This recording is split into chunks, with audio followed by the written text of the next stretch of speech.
Hello, this is Ian, Somerset News Network. Oh, the Gordon constituency up in Manchester, they're now calling it a two-horse race between the Green Party and Reform. Now, I don't think we have ever seen a by-election like this.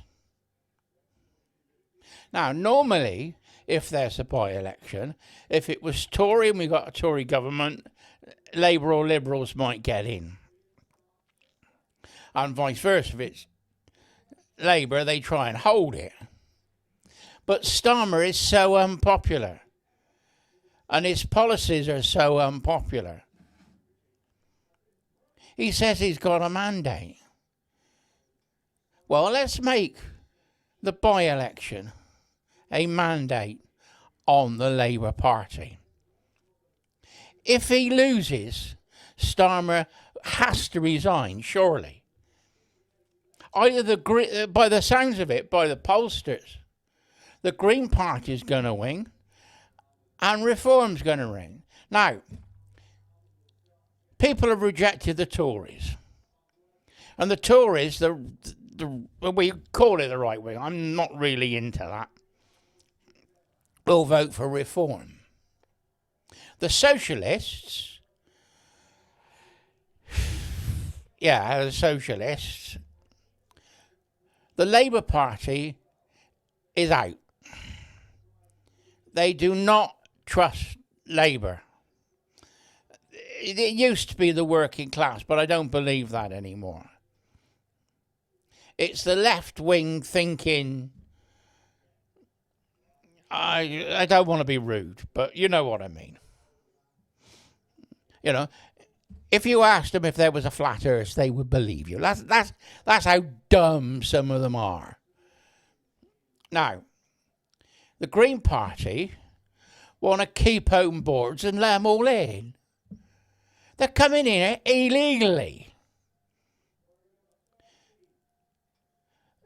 Reform wants to stop it. And I say I agree with that. Green Party is saying they want to legalise heroin and other Class A drugs. Wow. That's a bit dodgy, that is. Now, people that are going to take drugs are going to get them anyway. But if you make it illegal, you then got to tax it and put VAT on it. Is that why they're doing it? Don't know. I'll pose the question. Now, Reform want to stop drugs trade. I agree with that as well. You can't make this up. The Green Party agree with net zero. The Green Party want more wind turbines and solar panels. They're all for Ed Miliband. But net zero is fake. It's a scam. It's a con. The CO2 in the atmosphere is round about 300 parts per million.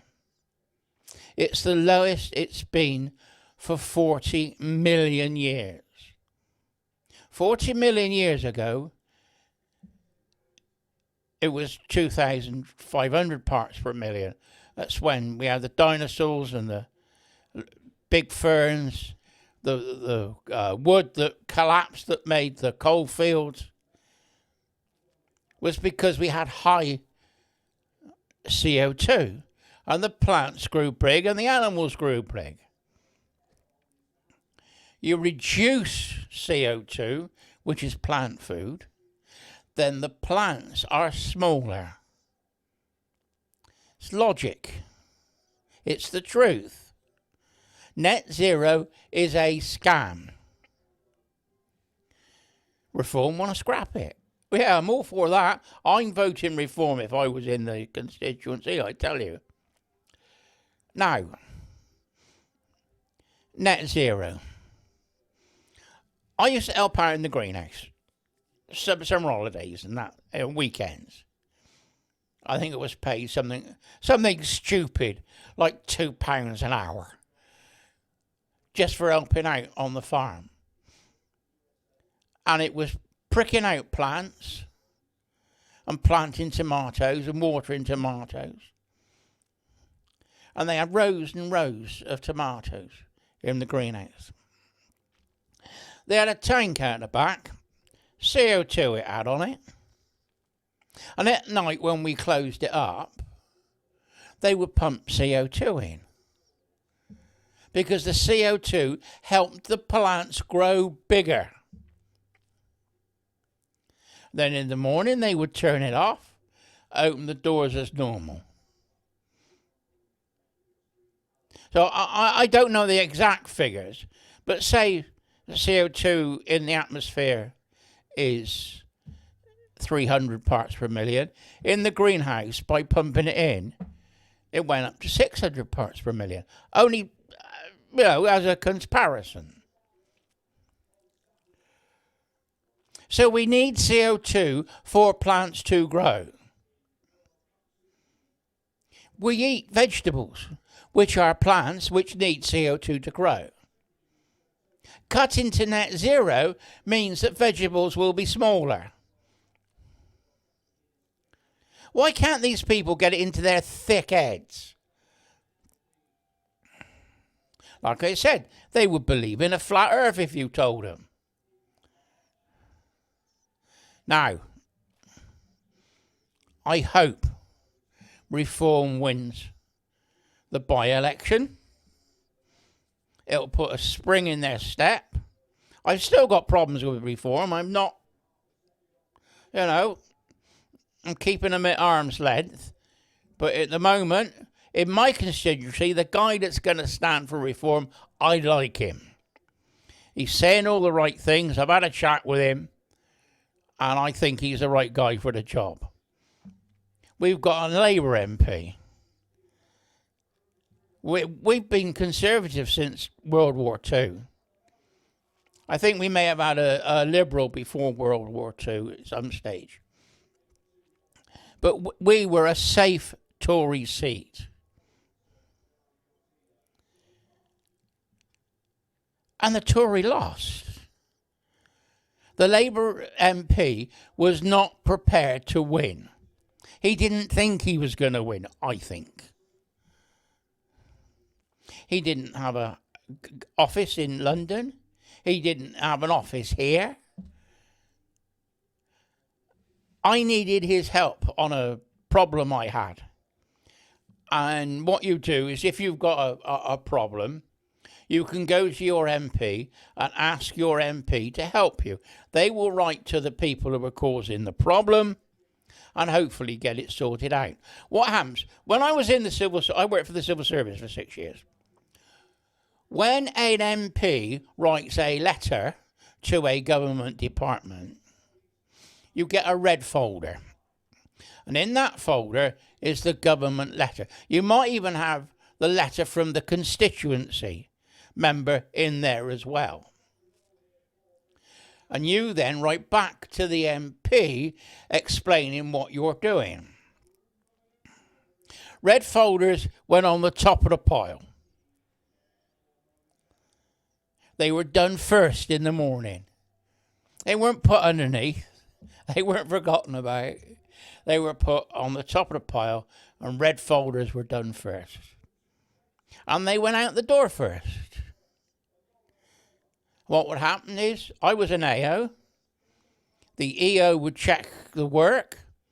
The HEO would check it. It may even go up to a grade 3.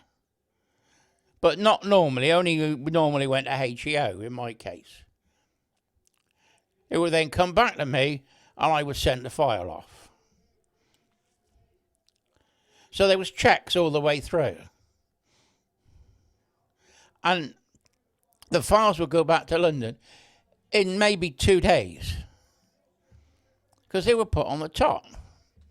So if you've got an MP and he's writing on your behalf, you can get things done because people take it seriously.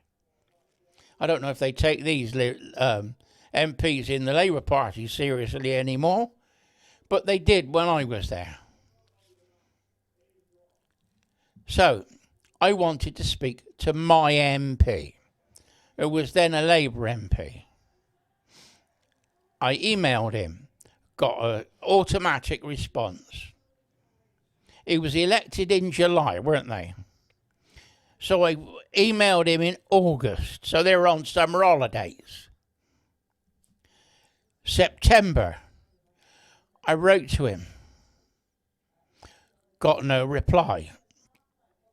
Under the Civil Service Code, if somebody writes to you, you have to write back within 6 days, either to say you've received the letter and that you're working on it, or give them a reply.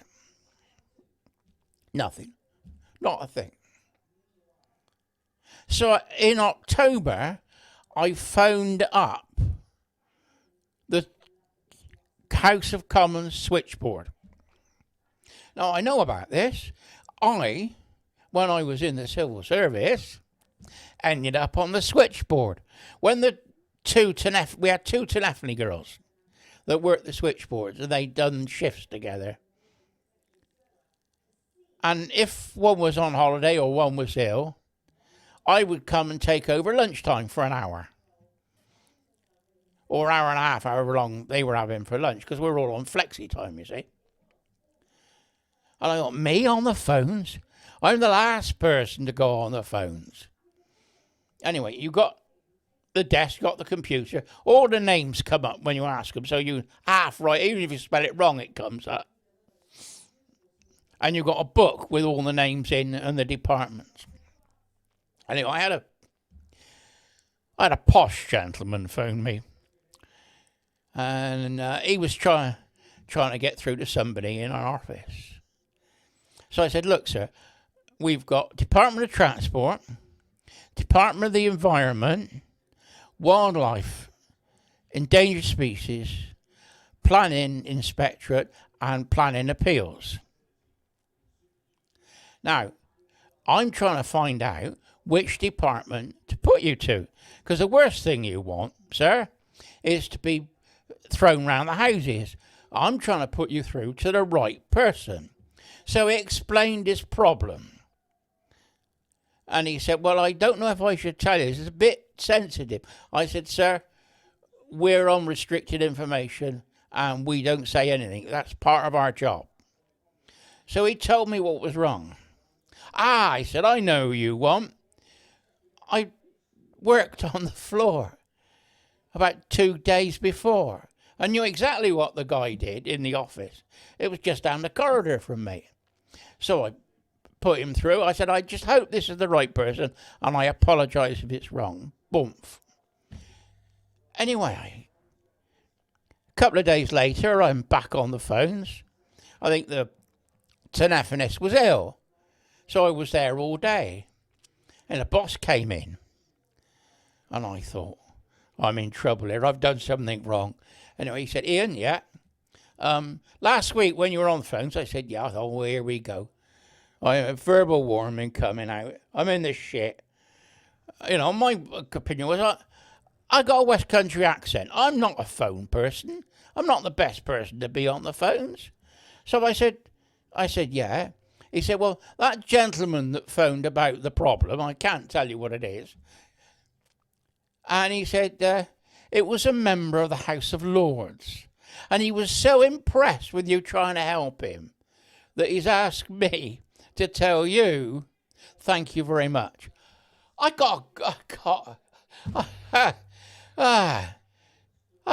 Wow. I didn't expect that. Anyway, so that's how I know how the telephonist works. So I phoned up the switchboard and asked to speak to my MP's secretary. It came back. I don't think he had a secretary. He didn't have an office. This is 3 months after he'd been elected. And the switchboard said, I can take a message for you, sir. So I told him the MP's name, told him the constituency, and told him what I wanted. I needed him to help me with my problem. And he's already got the information because I lettered it and emailed it to him. Okay, so I will pass it on. Nothing happened. Not a thing.